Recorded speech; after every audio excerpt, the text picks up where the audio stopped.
Global Affairs analyst Nick Agule for more on this development. Good to have you join us.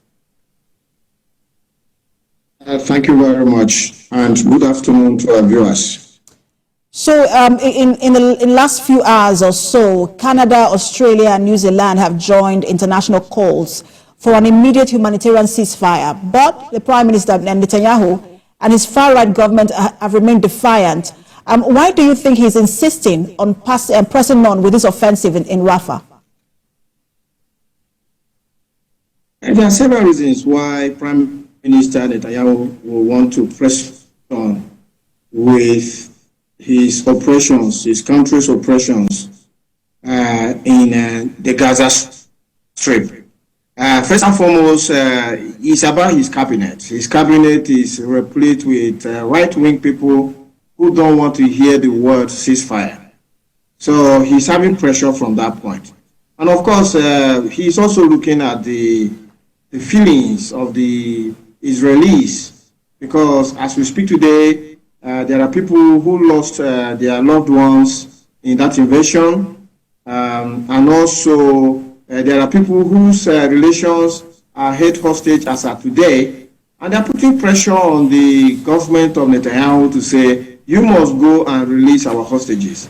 And people see a ceasefire as a break in transmission of the efforts to go and release those hostages.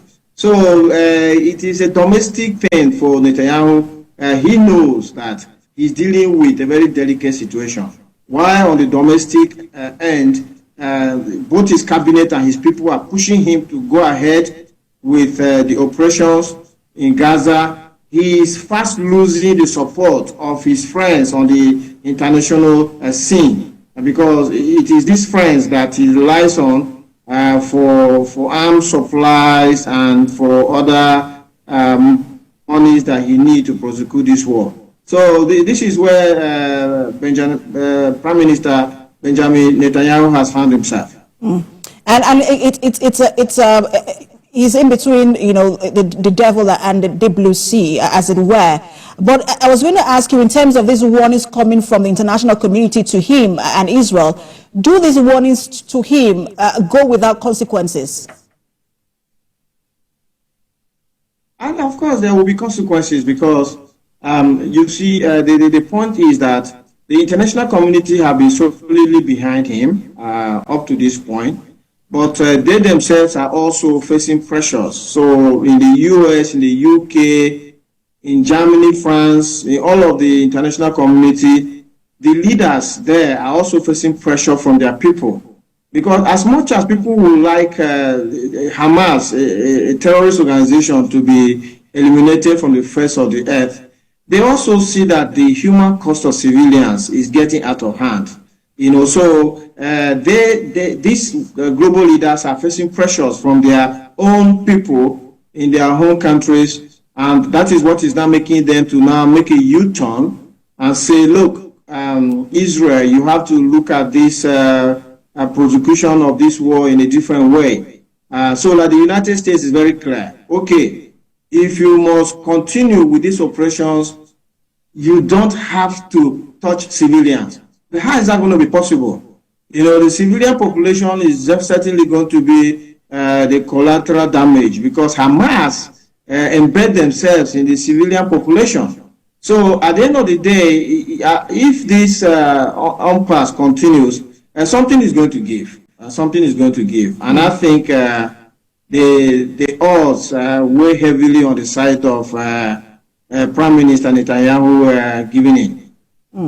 And if he remains defiant and decides to escalate its bombardment on Rafah, what are the immediate implications of that expansion of fighting, especially for the region? Yeah, so it's going to be a problem, both for the Western world and even for the Arab world. Because let's not forget, the Arab world are watching this thing. They don't like it. But at the same time, they don't like Hamas that much. So they are just, they themselves, the Arab world is itself caught out in between this crisis.